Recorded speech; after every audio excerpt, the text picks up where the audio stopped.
بسم الله الرحمن الرحیم. به نام خداوند بزرگ و توانا. انشالله که کاملا خوب و صحتمند باشین و در سایتان هم بخیر و به خوبی بگذره و خوب هم یاد بگیرین. بیاین که بخیر درس خود شروع کنیم و ببینیم که کدام مضمون است و کدام درس.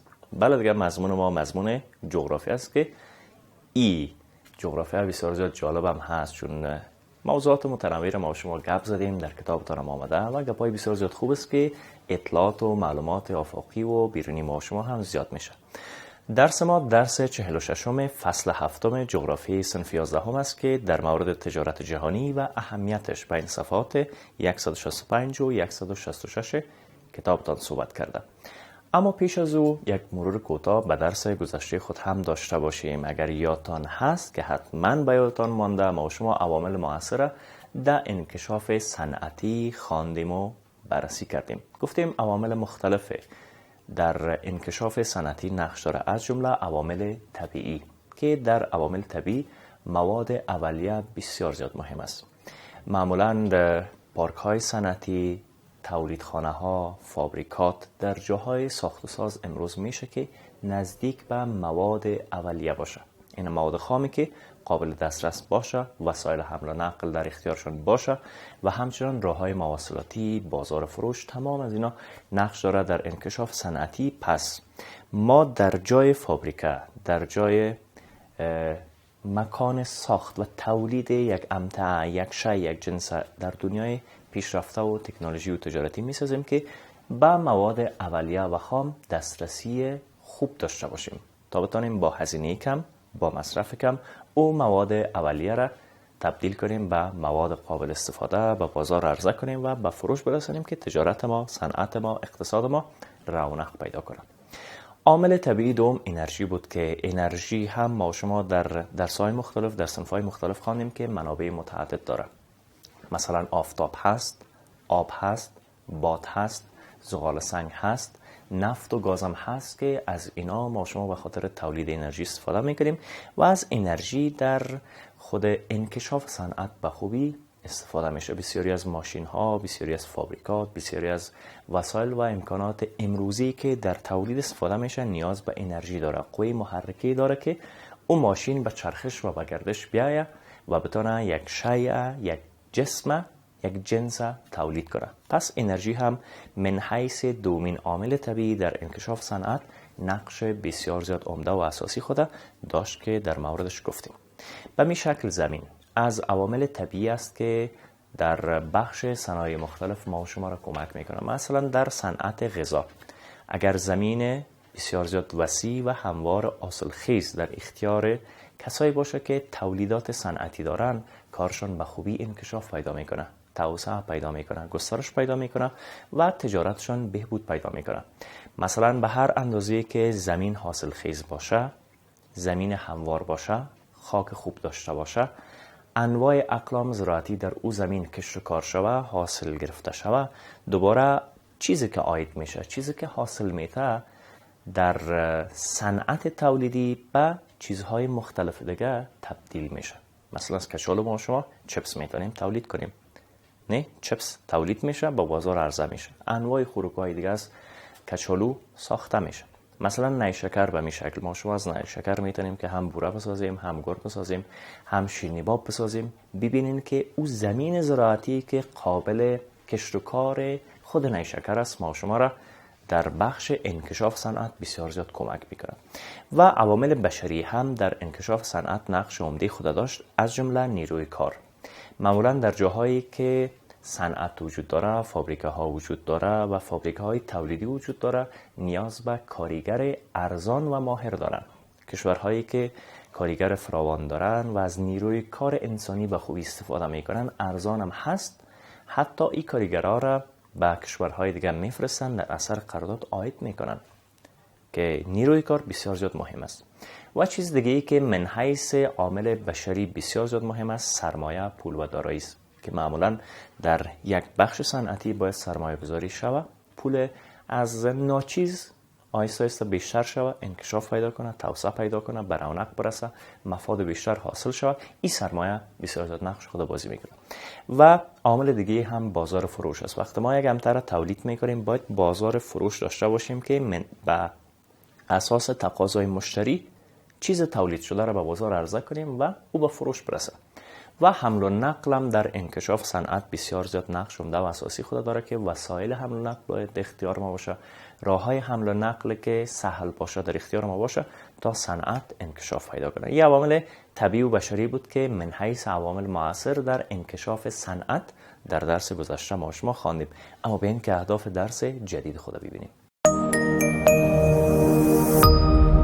برای حمایت از ما چینل بیگم اکادمی را سابسکرایب کنید و سپس زنگوله را فشار دهید تا به تمام ویدیوهای درسی ما دسترسی داشته باشید و از آنها مستفید شوید.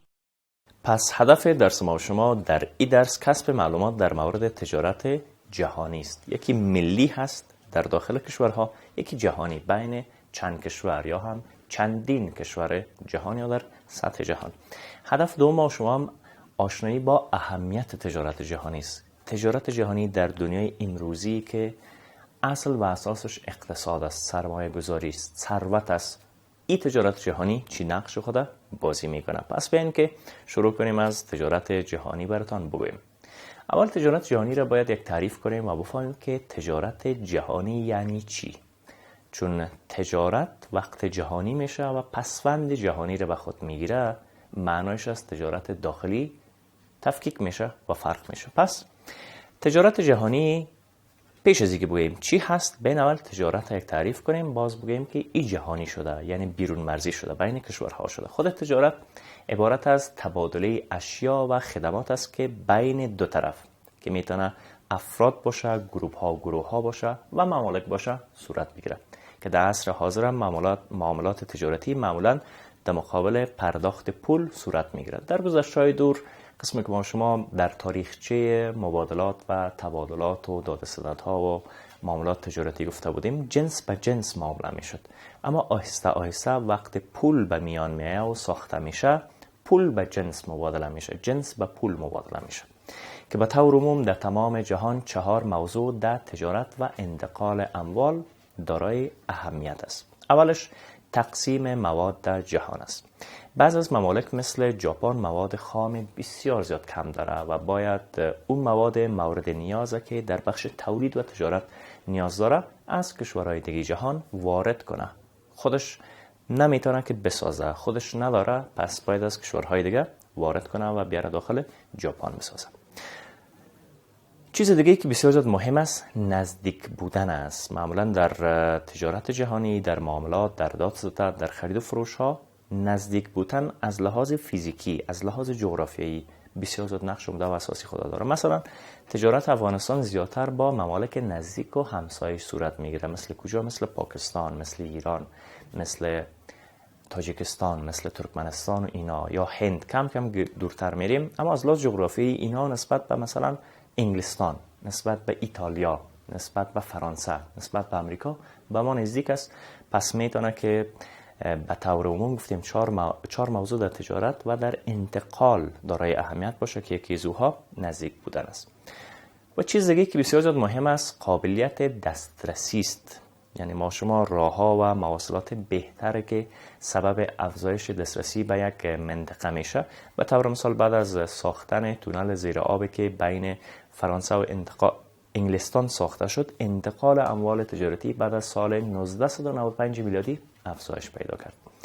یعنی ما شما باید امکانات، وسایل و راه‌های مواصلاتی، ابزارهای انتقال فراهم بسازیم که دسترسی به بازارهای جهانی و منطقه‌ای داشته باشیم که بتونیم هر چیزی را که تولید میکنیم عرضه کنیم و به فروش برسانیم و تجارت ما رونق پیدا کنه.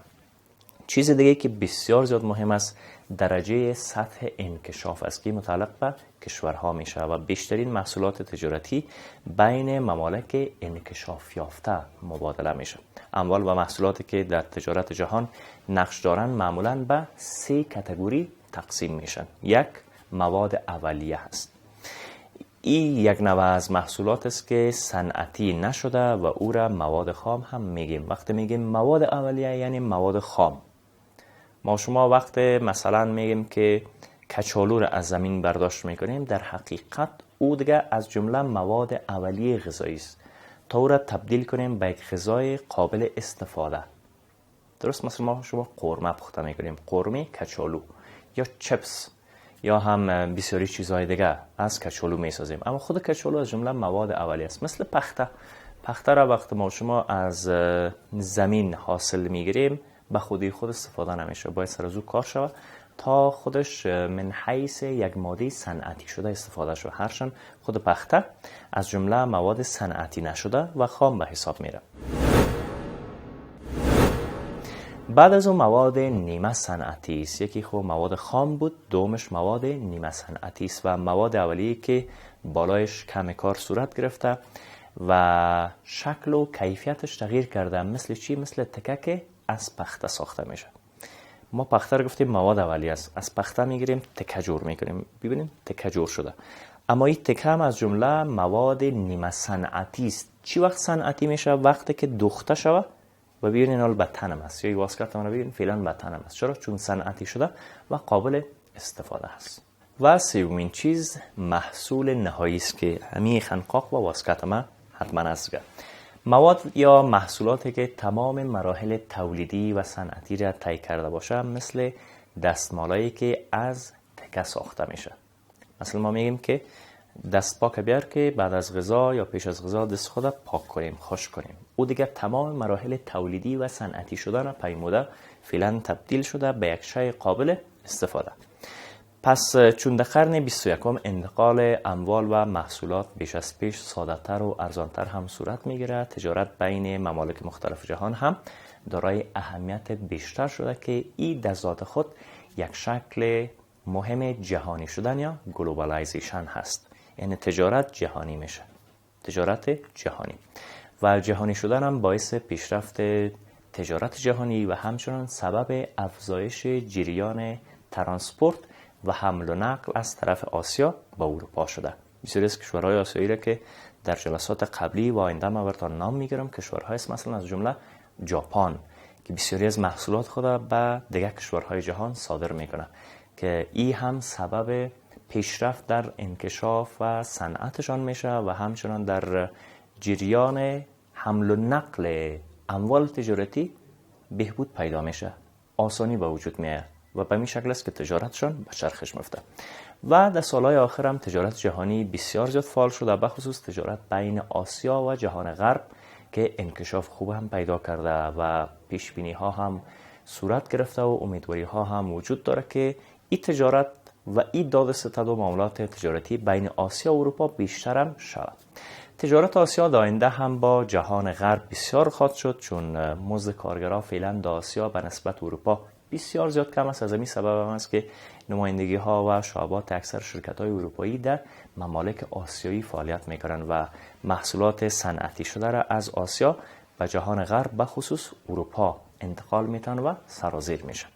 اروپای شرقی هم در حالت رشد اقتصادی و تجارتی خود است و صادرات زیاد را از کشورهای آسیا جلب و جذب هم کرده میره. با وجود او که تجارت جهانی باعث رفع نیازمندی های مردم و پیشرفت اقتصادی ممالک میشه و در بلند بردن سطح زندگی مردم هم از اهمیت خاص برخوردار است، اما سبب مشکلات هم در عرصه زندگی مردم و هم در عرصه صنعتی شدن و تجارت و اقتصادی شده. مثلا یکی از مشکلات آلوده ساختن محیط زیست توسط ترانسپورت است و ازدیاد ترانسپورت هم به شکل روزافزون محیط زیست متاثر می سازه. سبب تغییر اقلیم میشه، تراکم و ازدحام ترافیک و باعث ایجاد صداها و آوازهای دلخراش هم میشه. آلودگی صوتی رو به وجود میاره که امروزه یکی از مشکلات و معضلات جامعه انسانی شده. سبب بسیاری از امراض حتی سرطان ها هم گفته میشه که شده. در کل تجارت در تقویت اقتصاد افراد و جوامع بسیار زیاد ارزنده است و یکی از ارکان بسیار مهم سکتور سیومی یا خدمات هم هست و در جهان امروز ممالکی که نفوس بیشترشان در شغل خدمات مصروف هستند اونا دارای سطح زندگی بلند هم هستند، یعنی کاربارشان، زندگیشان، اقتصادشان، سطح زندگیشان رونق پیدا کرده، بهبود یافته و خوبتر شده. انشالله فهمیدین؟ بسیار خوب. پس در این درس در مورد تجارت جهانی و اهمیتش گفتیم که تجارت جهانی بین کشورهای مختلف دنیا صورت میگیره، اهمیتش این است که وقت تبادلات، انتقالات، داد و ستد، معاملات، خرید و فروش صورت میگیره، بدون شک در سطح زندگی مردم، در اقتصاد مردم، در اقتصاد یک کشور و حتی اقتصاد یک منطقه و جهان تغییر ایجاد میشه. این هم بسیار زیاد خلاصه درس که براتون گفتم. بیاین که کار خانگی را بگوییم و بخیر تمام کنیم. نوشته کنین کار خانگی. سوال اول: جهانی شدن با تجارت چه رابطه دارد؟ خود جهانی شدن، واژه و اصطلاح و مؤلفه جهانی شدن با تجارت چی رابطه داره؟ امروز در دنیای بشری هر عرصه جهانی شده. شما که در عرصه اقتصاد میبینین، سیاست میبینین، حقوق میبینین، ورزش میبینین، فرهنگ میبینین، جهانی شدن وجود داره. سوال دوم: اهمیت تجارت جهانی در چیست؟ اهمیت تجارت جهانی در چیست؟ سوال سوم: محصولات تجارت جهانی به چند دسته تقسیم شدند؟ نام ببرید. شما محصولات تجارت جهانی را نام میبرین که چی چیز است؟ یعنی 3 سوال کار خانگیتان. درس ما تمام شد. انشالله که به خوبی آموخته باشین تا که بازم همدیگر را میبریم. خداوند حافظ و نگهدار. قبل از آغاز درس بعدی وقفه کوتاه میگیریم.